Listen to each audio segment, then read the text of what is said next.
देर रात बीनू का बेटा शुभ पानी पीने के लिए उठता है और उठ करके वो अपने चारों ओर देखता है तो पाता है कि उसकी माँ बीनू नहीं लेटी हुई है। उसको ऐसा लगता है कि माँ कहाँ चली गई, वो तो मेरे साथ ही लेटी हुई थी। और इसके बाद वह अपनी बहनों को जगाता है। वह सबसे पहले अपनी बड़ी बहन सारथी को जगाता है और उससे कहता है कि देखो माँ यहीं पर लेटी हुई थी लेकिन अब नहीं है। तो बेटी जैसे ही उठती है तो वह चारों तरफ माँ को ढूंढती है। वह ऊपर जाती है, अगल बगल जाती है, क्योंकि रात का समय था इसलिए वो आसपास के सभी जगह पर ढूंढती है। और इसके बाद वह अपने पिता के कमरे में जाती है संजय शर्मा के पास और कहती है कि पापा माँ साथ में लेटी हुई थी लेकिन अब नहीं मिल रही है, पता नहीं कहाँ गई है। तो संजय शर्मा नशे में धुत था और वह अपने बच्चों से कहता है कि ठीक है, मैं पुलिस वालों को फ़ोन कर रहा हूँ, तुम जा करके सो जाओ। और ऐसा कहने के बाद बच्चे वापस आते हैं और फिर सो जाते हैं। सुबह जब बच्चे उठते हैं तो वो फिर से पाते हैं कि माँ कहीं नहीं दिख रही है। इसके बाद वे फिर से अपनी माँ को ढूंढना शुरू करते हैं। वे छत पर जाते हैं और चारों तरफ देखते हैं। तभी उन्हें अपने घर के पीछे बने हुए खाली जगह पर माँ पड़ी हुई दिखाई देती है। ऐसा लग रहा था कि किसी ने माँ को ऊपर से फेंक दिया हो। जैसे ही बच्चे अपनी माँ को पड़ा हुआ देखते हैं वो जोर से चिल्लाते हैं और उनके चिल्लाने की आवाज़ को सुन करके आसपास के जो लोग थे वो इकट्ठा हो जाते हैं। लोग उस जगह पर पहुंचते हैं जहां पर बीनू पड़ी हुई थी और वो उसको जा करके देखते हैं तो पता चलता है कि बीनू की मौत हो चुकी है। और इसके बाद गांव वाले पुलिस वालों को बुलाते हैं। पुलिस वाले वहां पर पहुंचते हैं और क्राइम सीन को देख करके उन्हें पता चल जाता है कि किसी ने बीनू की हत्या कर दी है। वे आसपास के गांव वाले और बीनू के परिवार वालों से बातचीत करते हैं और उससे पूछते हैं आपको किसके ऊपर शक है, किसने बीनू को इतने दर्दनाक तरीके से मारा होगा। तो बीनू की माँ यानी कि संजय शर्मा की जो सास थी वो कहती है कि मुझे बीनू के पति यानी कि संजय शर्मा के ऊपर शक है और उसी ने लगता है कि शायद बीनू को इतनी बुरी तरीके से मारा है। अब जो संजय शर्मा था यानी कि बीनू का जो पति था वो वहीं पर मौजूद था और उसको पुलिस वाले पकड़ करके ले जाते हैं।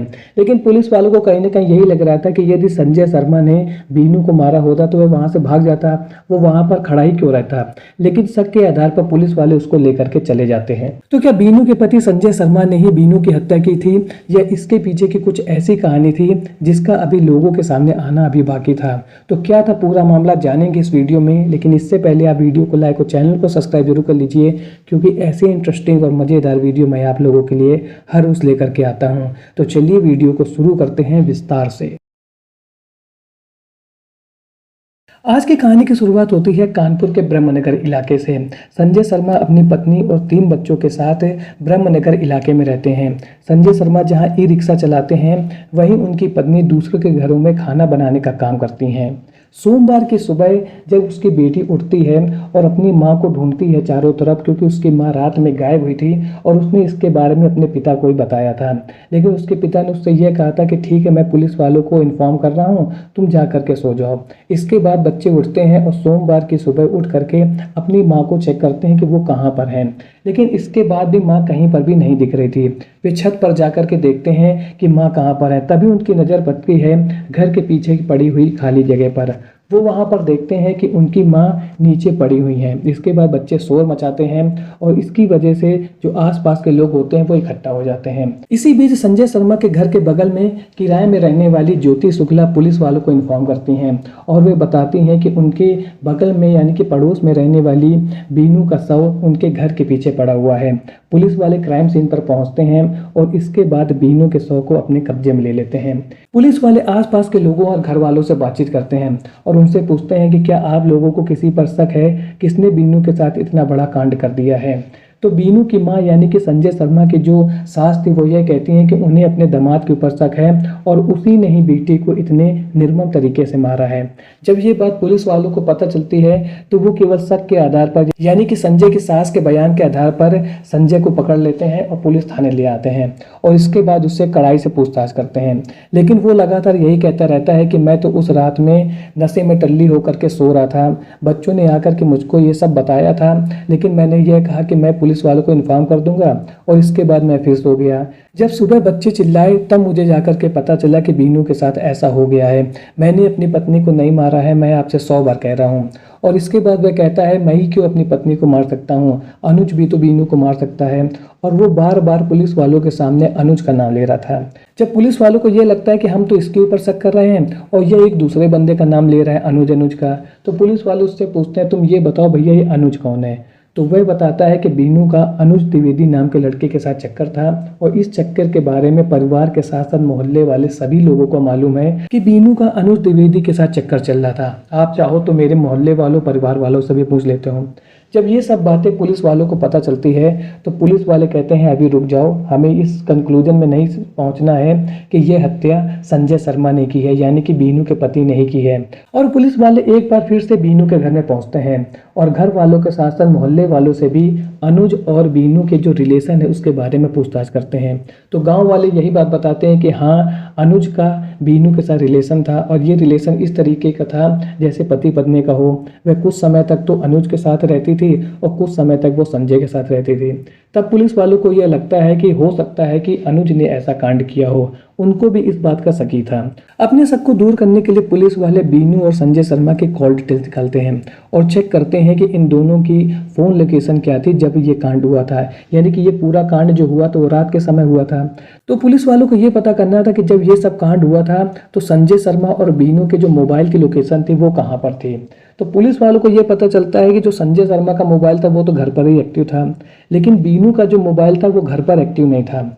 वहीं बीनू का मोबाइल घर से बाहर 6 किलोमीटर दूर एक्टिव दिखाई दे रहा था। तो पुलिस वालों को इस बात को शक हो जाता है कि संजय शर्मा ने ये कांड नहीं किया है, यानी कि यदि उसने ऐसा किया होता तो मोबाइल ही घर पर होता। जब उसका घर यानी कि संजय शर्मा का जो मोबाइल है घर पर एक्टिव है और बीनू का जो मोबाइल है वो घर से 6 किलोमीटर दूर एक्टिव दिखा रहा है, तो इससे यह बात तो क्लियर हो जाती है कि बीनू की हत्या संजय शर्मा ने नहीं की है, बल्कि उस व्यक्ति ने की है जो मोबाइल लेकर के यहाँ से गया है।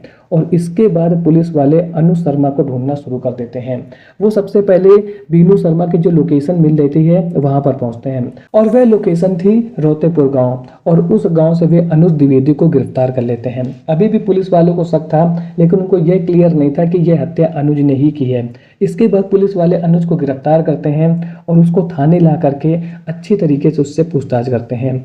तो वह बहुत देर तक टाल मटोल नहीं करता है और पूरी कहानी पुलिस वालों के सामने खोल करके रख देता है। वह बताता है कि रविवार देर रात वह बीनू के घर में पहुंचता है और उससे कहता है कि तुम छत पर चलो, मुझसे तुम्हें कुछ जरूरी बात करनी है। दोनों छत पर पहुंचते हैं और उसके बाद अनुज द्विवेदी बीनू से कहता है कि मुझे पता चला है कि तुम्हारे 2 अन्य लोगों के साथ भी रिलेशन है। इसके बाद बीनू कहती है कि ऐसा नहीं है, मेरे किसी भी अन्य लोगों के साथ रिलेशन नहीं है, मेरा रिलेशन केवल तुम्हारे साथ है या तो अपने पति संजय शर्मा के साथ है। लेकिन वह कहता है कि तुम झूठ बोल रही हो और मैंने इंस्टाग्राम पर तुम्हारी फोटो यानी कि डीपी देखी है उन लड़कों के साथ ही साथ उन लड़कों ने तुम्हारे साथ जो चैटिंग की है उसको भी इंस्टाग्राम पर लगाया था, यानी कि मेरे पास पुख्ता सबूत है कि तुम्हारे उन 2 लड़कों के साथ रिलेशन है। लेकिन बीनू लगातार अपने उन 2 अन्य लड़कों के साथ जो रिलेशन थे उसको नकार रही थी और इसी बीच में उन दोनों के बीच में गहमा गहमी हो जाती है। अनुज को बीनू की बात सुनकर के बहुत गुस्सा आता है और वह अपनी जेब से एक चाकू निकालता है और सीधे बीनू के गले में वार कर देता है। वार करने के बाद बीनू तड़पने लगती है। इसके बाद वह पास में पड़े हुए ईंटे से उसके सिर को कुचल देता है और बीनू की मौत होने के बाद में उसको छत से फेंक देता है, जिसके बाद वो घर के पीछे बनी हुई जो खाली जगह थी खंडरनुमा, वहाँ पर जाके गिर जाती है। वह वहाँ से भागता है और भाग करके सीधे अपने घर आता है और उसके कपड़ों में जो खून लग गया था उसको अपने घर पर ही धोता है और धोने के बाद में कपड़े अपने बदलता है और फिर अपने कपड़े को जा करके एक नहर के पास में फेंक देता है। पुलिस वाले अनुज द्विवेदी द्वारा दिए गए बयान के बाद उन सभी जगह पर पहुंचते हैं जहां पर उसने कपड़े, मोबाइल और चाकू को छिपाया था और उन सभी आइटम को बरामद कर लेते हैं। यानी कि अब पुलिस वालों को बिल्कुल क्लियर हो गया था कि यह जो हत्या है वह बीनू के पति संजय शर्मा ने नहीं बल्कि अनुज द्विवेदी ने की है। अनुज द्विवेदी आगे यह बताता है कि वह बीनू से बहुत प्यार करता था और वह उसको अपनी पत्नी मानता था और इसी वजह से उसने अपने खुद की शादी नहीं की थी। वह उसका ख्याल उसके पति संजय शर्मा से भी ज़्यादा रखता था। लेकिन जब उसको इस बात का पता चलता है कि बीनू के किन्हीं 2 अन्य लड़कों के साथ रिलेशन है और जब यह चीज़ क्लियर हो जाती है, यानी कि इंस्टाग्राम पर उन लड़कों ने बीनू के साथ जो चैटिंग हुई थी उसकी चैटिंग को भी लगा के रखा हुआ था इंस्टाग्राम पर, और उसको देखने के बाद में अनुज को यह बात क्लियर हो जाती है कि हो ना हो बीनू उसको धोखा दे रही है और इसी बात को क्लियर करने के लिए वो रविवार की रात में पहुंचा था, जहां पर उनके बीच में झगड़ा हो जाता है और फिर वो इसके बाद वह कांड कर देता है। अनुज द्विवेदी लगातार पुलिस वालों से यह कह रहा था कि उसका कोई भी इरादा नहीं था बीनू को मारने था। क्रोध में आकर के और इतना झगड़ा ज़्यादा बढ़ गया था कि आवेश में आकर के उसने बीनू की हत्या कर दी। वह पुलिस वालों से रिक्वेस्ट करता है कि वो लोग बीनू की चिता की मुखाग्नि उसे देने दें, क्योंकि उसने बहुत बड़ी गलती की है और वह उसको अपनी पत्नी की तरह प्यार करता था। लेकिन उससे इतना बड़ा कांड हो गया है जिसका उसे आज बहुत ज़्यादा पछतावा है। तो आज की वीडियो में आपने देखा कि कैसे बीनू को एक्स्ट्रा मैरिटल अफेयर के चक्कर में अपनी जान से हाथ धोना पड़ गया। वह एक ओर तो अपने पति के साथ रह रही थी, वहीं दूसरी ओर वह अपने बॉयफ्रेंड अनुज द्विवेदी के साथ रह रही थी। इसके साथ साथ उसके 2 लोगों के साथ और भी रिश्ते बन गए थे जिसको अनुज द्विवेदी पसंद नहीं कर रहा था, और इसी वजह से उसके साथ इतना बड़ा कांड हो गया और अब उसके 3 बच्चे अनाथ हो गए हैं, जो कि अब अपने केवल पिता के सहारे यानी कि संजय शर्मा के सहारे रह गए हैं। इसलिए हम लोगों को यही समझने की ज़रूरत है कि रिश्तों में जो एक पवित्रता है उसको हमेशा बनाए रखना चाहिए, उसको कभी भी ख़राब करने की कोशिश नहीं करना चाहिए, क्योंकि जब भी हम रिश्तों में गलती करते हैं तो इस तरीके के कांड हो जाते हैं और जिसका पछतावा हमारे पीछे जो लोग आ रहे हैं यानी कि बच्चे हो गए उन सबको झेलना पड़ता है। आज का वीडियो आपको कैसा लगा कमेंट सेक्शन में ज़रूर बताएं। मिलता हूँ ऐसे एक और नए इंटरेस्टिंग वीडियो में, तब तक के लिए थैंक्स फॉर वॉचिंग।